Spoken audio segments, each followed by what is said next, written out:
Μην πάτε και το αγοράσετε στα παιδιά σας, θα δαιμονιστούν αμέσως.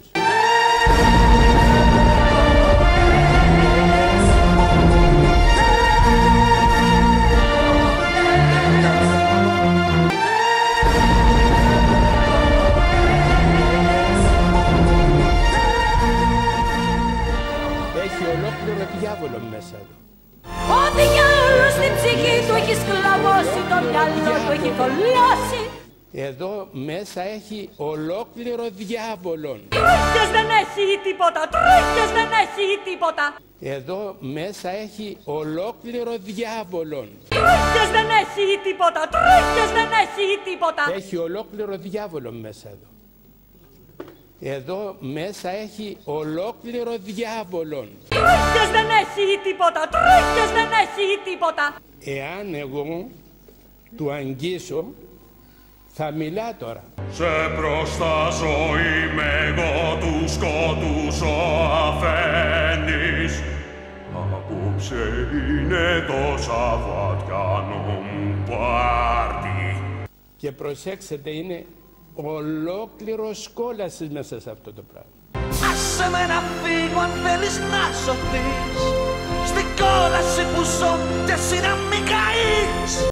Τα παιδιά θα πάνε οι γονείς οι ανόητοι και μόλις το δουν και μιλά, θα σου λέει, θα πάω να το πάρω για τα παιδάκια μου. Και αυτά θα δαιμονιστούν.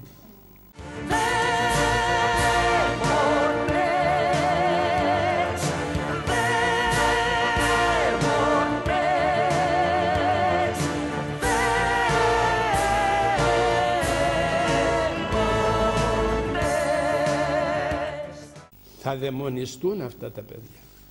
Γλώσσα πως τολμάς να βγάζεις με το διάολο αφού τα βάζεις. Σκύρα, κοίτα τώρα τι θα πάθεις.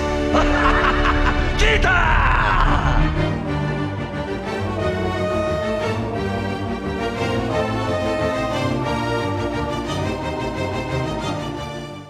Σας παρακαλώ πάρα πολύ, προσέξετε το, προσέξετε το, προσέξετε το. Προσέξτε αυτό το δαιμόνιο.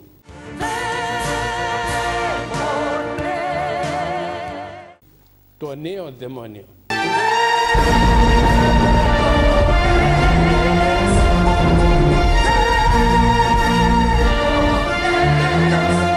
Και προπάντων οι Έλληνες οι οποίοι είναι ανόητοι Έλληνες, θα πάνε, θα τρέξουν να πάνε να τα πιάσουν, να το πάρουν τώρα αυτό για τα παιδάκια τους. Μην τυχόν και τους στερήσουμε τίποτε. Το κανακάρι,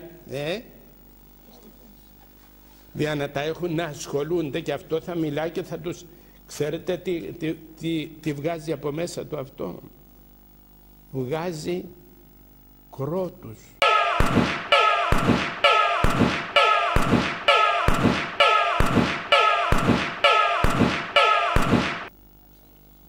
Όπως είναι ο δαίμονας. Βγάζει φράσεις. Είσαι ένα σκουλίκι, σε συχαίνομαι. Χάσου από μπροστά μου, δεν σ' ανέχομαι. Είναι και η πορνεία μέσα σε αυτό.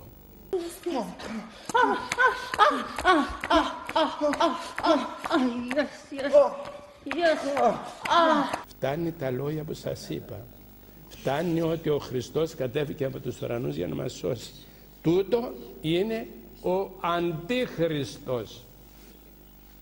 Μπήκε μέσα σε αυτό το δαιμόνιο, μέσα σε αυτό το πράγμα, και όποιος το πιάσει δαιμονίζουν τα παιδιά τους.